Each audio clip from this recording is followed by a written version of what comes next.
Hello friends, welcome to study circle. আজ আমরা বৈদিক ম্যাথসের ষষ্ঠ ক্লাসে আছি। আজও আমরা স্কোয়ারের কিছু নিয়ম শিখব।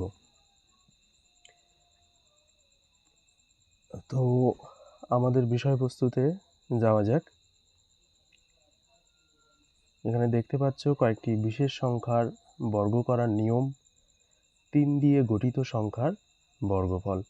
তাহলে আমরা গত ক্লাসে যেটা শিখলাম সেটা 2 দিয়ে গঠিত সংখ্যার বর্গফল, আর আজ আমরা শিখছি 3 দিয়ে গঠিত সংখ্যার বর্গফল। তো দেখো এখানে নিয়মটা কি বলছে, যতগুলো 3 দিয়ে গঠিত সংখ্যা কেমন হতে পারে একটু দেখা যাক। তো 3 দিয়ে গঠিত সংখ্যা যেমন 3 নিজে একটা হতে পারে, 3 এর স্কোয়ার 3 হবে, 3 দুটো 3 দিয়ে হতে পারে, তার স্কোয়ার কত হবে সেটা বের করতে হতে পারে, বা 3টে 3 হতে পারে, তার স্কোয়ার কত হবে আমাদের বের করতে হতে পারে। নিশ্চয়ই এই ধরনের সংখ্যাগুলো আমরা গুণ করতে যাব না, বসিয়ে গুণ করতে গেলে অনেক সময় লাগবে। তো সেক্ষেত্রে আমরা কি করতে পারি সেটা কিন্তু আমরা আজ শিখতে চলেছি। তো দেখো এখানে বলছে যতগুলো 3 পাশাপাশি নিয়ে বর্গ করা হবে বর্গফলের এককের ঘরে 9। তো সবসময় এককের ঘরে একটা 9 বসবে এবং 9-এর বাঁদিক ধরো এই যে যদি 9 বসাই, ওর বাঁদিকটা এটা লেফট সাইড, ওকে। বাঁদিকে যতগুলো 3 থাকবে তার একটি করে কম 8 বসাতে হবে, ওকে। তারপর বাঁদিকে একটি শূন্য এবং তার বাঁদিকে সমসংখ্যক মানে 8-এর সমসংখ্যক 1 বসাতে হবে।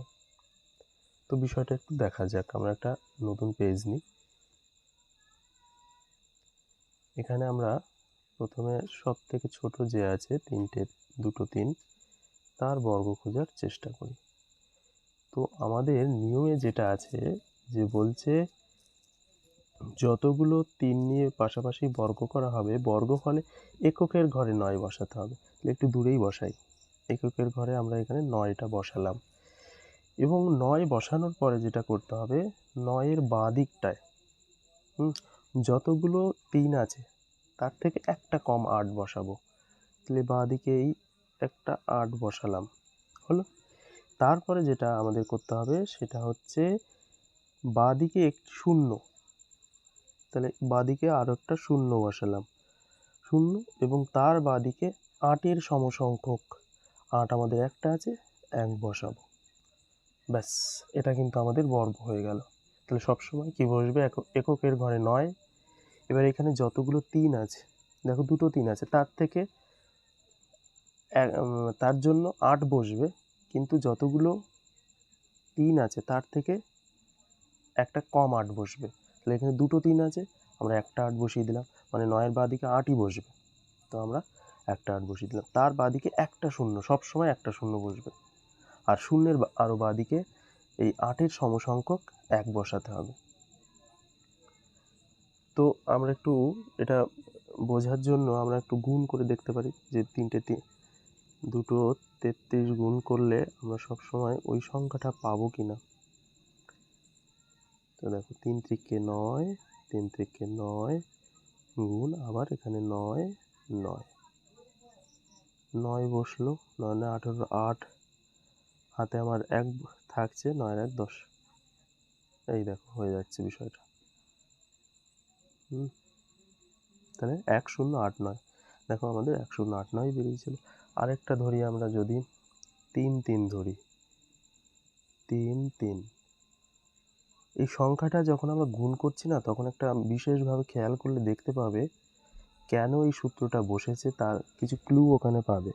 তো নিজেরা সেগুলো নিশ্চয়ই খুঁজে দেখবে এবং কমেন্ট বক্সে লিখবে কে কে সেটা বুঝতে পারছো, আর যদি না বুঝতে পারো কোনো একটা ক্লাসে সেটা বলা যাবে। তো দেখো আমাদের নিয়ম অনুযায়ী যেটা বলছে এককের ঘরে সবসময় 9 বসবে। 9 বসার পরে এইখানে আমাদের যতগুলো সংখ্যা 3 আছে, 3টে 3 আছে, তাহলে তার থেকে একটা কম করে 8 বসাবো, সমসংখ্যক 9। 3টে 3 আছে, 8 আমাদের বসাতে হবে বাঁদিকে সবসময়ই, কিন্তু একটা কম, তার মানে দুটো 8 বসবে। এবার সবসময় একটা শূন্য বসে, এখানে সব সময় একটা শূন্য বসবে। বসার পরে এবার দেখা যাচ্ছে এইখানে যতগুলো 8 বসিয়েছি ততগুলো 1 এখানে কিন্তু বাঁদিকে বসাতে হবে। দেখো 1 1 0 8 8 9 বোঝা যায়? তো আমরা এটাও একটু গুণ করে দেখব প্রমাণের জন্য। 3 3 3 3 3 3 গুণ 9 9 9 হবে, বুঝতেই পারছো। আবার 9 9 আবার 9 হবে। 9 ও এখানে একটা ক্রস, সরি ক্রস। 9 9 9 যোগটা আমি একটু উপর থেকে করবো, নাহলে ধরবে না। এই 9টাকে বসালাম, 9 9 9 18 8। দেখো প্রত্যেকবার কেন 8 বসে, কারণ দেখো দুটো করে 9 যোগ হচ্ছে যে, দেখলে। তারপর এইখানে ও 1 2 3 একটা দুটো, আমাদের কোথাও গুণটা বসানো বোধহয় ভুল হচ্ছে।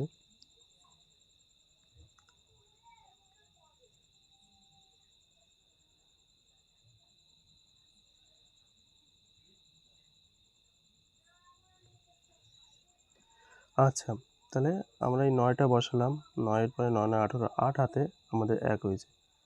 হ্যাঁ, এই 1টা ধরতে ভুলে গেছি, এই জন্য গন্ডগোল হচ্ছে। তাহলে 3 নং 27 আর 1 28-এর 8 হাতে আমার 2 থাকছে। তাহলে 9 9 18 আর 2 কিন্তু আমাদের 20 শূন্য, হাতে আমার আবারও 2 থাকছে। 9 আর 2 কিন্তু 11। তো দেখো এককের ঘরে 9 বসেছে, 3টে 3 ছিল, দুটো 8 বসলো সে 3টের জায়গায়, আর তারপর একটা শূন্য বসলো দুটো 8-এর জন্য, মানে দুটো 8 আছে, তেমনিভাবে দুটো 1 বসলো। তো এইভাবে আমাদের হলো। তো এইভাবে আমরা কিন্তু এই 3 দ্বারা গঠিত সংখ্যাগুলো কিন্তু করার চেষ্টা করব। তো আজ এ পর্যন্তই থাক। সবাইকে অসংখ্য ধন্যবাদ ভিডিওটা শেষ পর্যন্ত দেখার জন্য। টাটা।